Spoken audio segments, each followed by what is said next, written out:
किस तरीके से कर्नाटक की सियासत में पिछले करीब 6 महीनों से जो एक महान नाटक चल रहा था उस पर आखिरकार फुल स्टॉप लग चुका है। महीनों से जारी सस्पेंस और रस्साकशी का यह पटाक्षेप कर्नाटक की राजनीति में एक नए अध्याय की शुरुआत है।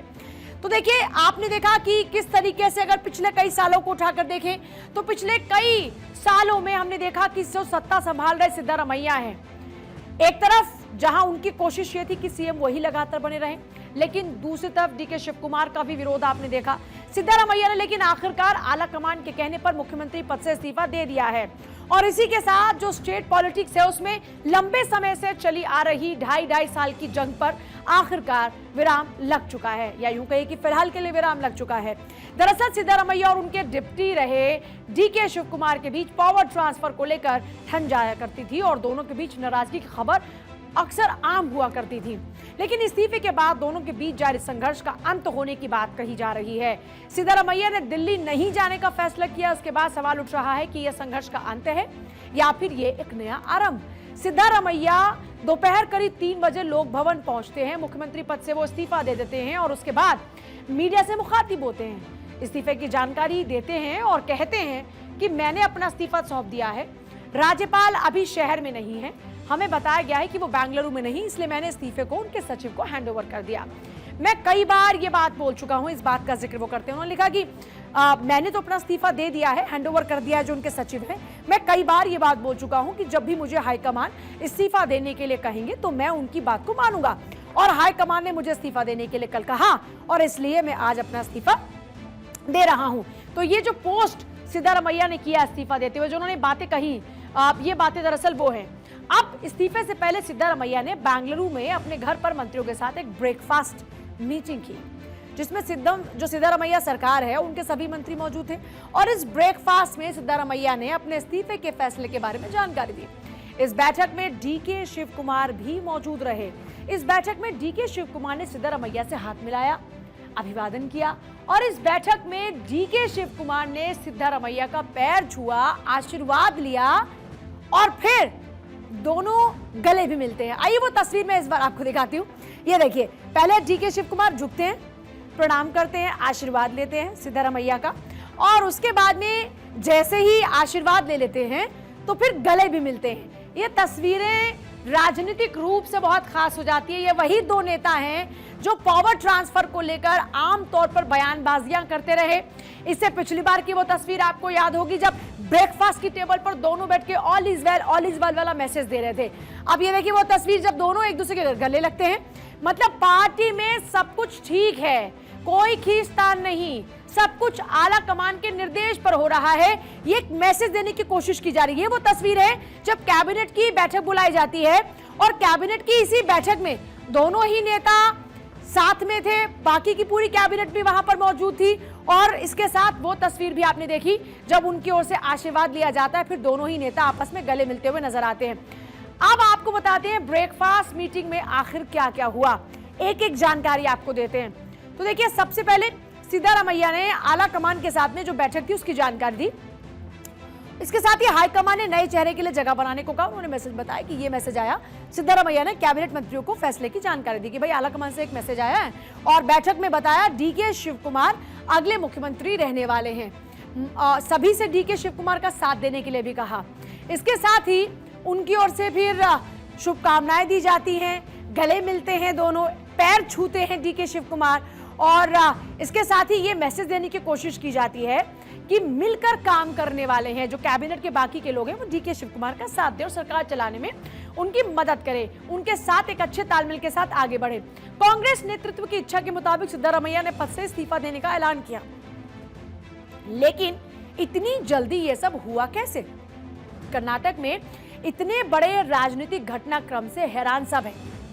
आखिर सिद्धारमैया जैसे कद्दावर नेता इतनी आसानी से पद छोड़ने के लिए तैयार कैसे हो गए? महज 6 महीने पहले की तस्वीर याद है आपको? नवंबर का महीना था, ढाई साल वाली जंग की चिंगारी तब नजर आ रही थी। तब सिद्धारमैया ने पूरी तरह से अड़कर अपनी कुर्सी को बचा रखा, लेकिन इस बार सिद्धारमैया बगैर कुछ कहे इस्तीफा दे रहे हैं।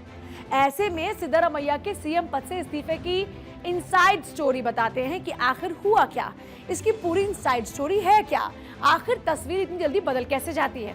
तो अब सबसे पहले बात आती है सिद्धारमैया के दूसरे कार्यकाल की। तो देखिए, पिछले साल हफ्ते पूरे हुए, जो उनके 3 साल का जो पूरा एक वक्त था वो गुजरा, और दूसरे कार्यकाल को लेकर कांग्रेस नेतृत्व के पास अच्छा फीडबैक नहीं। सोर्सेस के हवाले से ये जानकारी मिल रही है कि जो फीडबैक है वो बहुत ज्यादा अच्छा नहीं। सिद्धारमैया सरकार के खिलाफ एंटी इनकम्बेंसी जो है वो बढ़ती जा रही थी।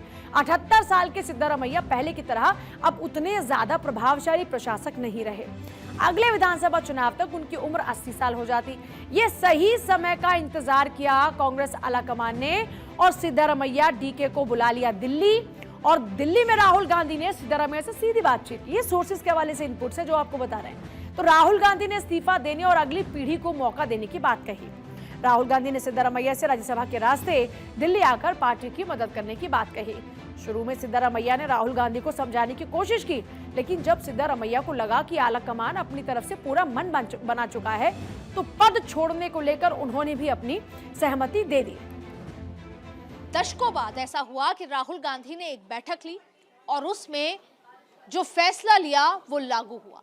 लंबे समय बाद राहुल गांधी ने जो तय किया वो डिसिप्लिन के तौर पर लागू किया गया। 1 घंटे तक सिद्धारमैया और राहुल गांधी की बैठक चली, जिसमें सिद्धारमैया ने कहा कि मैं राहुल गांधी कहेंगे तो इस्तीफा दे दूंगा, और आखिरकार हुआ भी वही।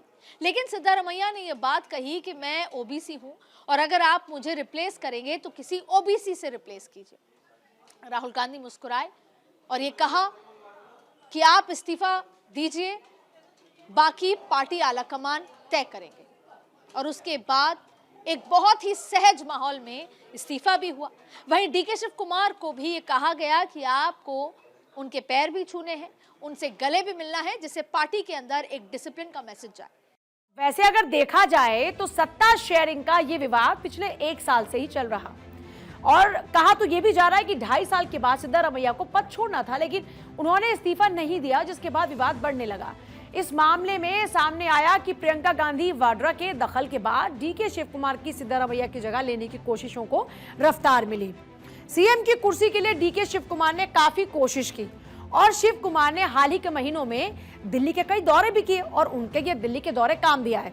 तो शिव कुमार ने अगर पिछले कुछ महीनों को उठा कर देखे तो बहुत दफा आकर दिल्ली में मुलाकातें की। शिव कुमार समझने में जो कोशिश कर रहे थे कि ये उनका वक्त है, वो उनको कामयाबी मिली। राहुल गांधी को भी उन्होंने समझाया कि ये सही वक्त है, और राहुल गांधी भी उनकी बात से कन्विंस हुए। ये जानकारी सोर्सेस के हवाले से मिल रही है। इसके बाद डीके ने प्रियंका गांधी से संपर्क किया, मतलब पहले राहुल को कनेक्ट किया, उसके बाद प्रियंका को कनेक्ट किया, और लंबे समय से प्रियंका गुट के माने भी जाते हैं डीके शिव कुमार। अब जब उनकी मुलाकात दोनों से हो गई तो बात बनती हुई नजर आई, और आलाकमान ने एक सही मौका देखा, और सही मौका देखते हुए सीधे जिम्मेदारी डीके शिव कुमार के हाथ में। अब कर्नाटक का जो घमासान लगातार चल रहा था वो आखिरकार खत्म हुआ, लेकिन जिस तरह से सिद्धारमैया ने दिल्ली आने से भी इनकार कर दिया, क्योंकि राहुल गांधी ने कहा कि आप दिल्ली आ जाइए राज्यसभा के जरिए और यहाँ पार्टी की मदद कीजिए। अब सवाल ये है कि सिद्धारमैया दिल्ली भी नहीं आना चाहते। अब उसके बाद सवाल ये भी बन रहा है कि भाई आने वाले दिनों में कोई ट्विस्ट तो देखने को नहीं मिल सकता, इसकी पॉसिबिलिटी बहुत ज्यादा है। अब देखिए आलाकमान ने क्या ऑफर दिया। उन्होंने कहा कि आप एक काम कीजिए, पद छोड़िए सीएम का और आप आ जाइए राज्यसभा। लेकिन सिद्धारमैया ने क्या जवाब दिया? उन्होंने जवाब दिया कि मेरी कोई दिलचस्पी नहीं है राज्यसभा जाने में, दिल्ली की सियासत में एक्टिव हो जाइए। आलाकमान ने उनको ये ऑफर दिया।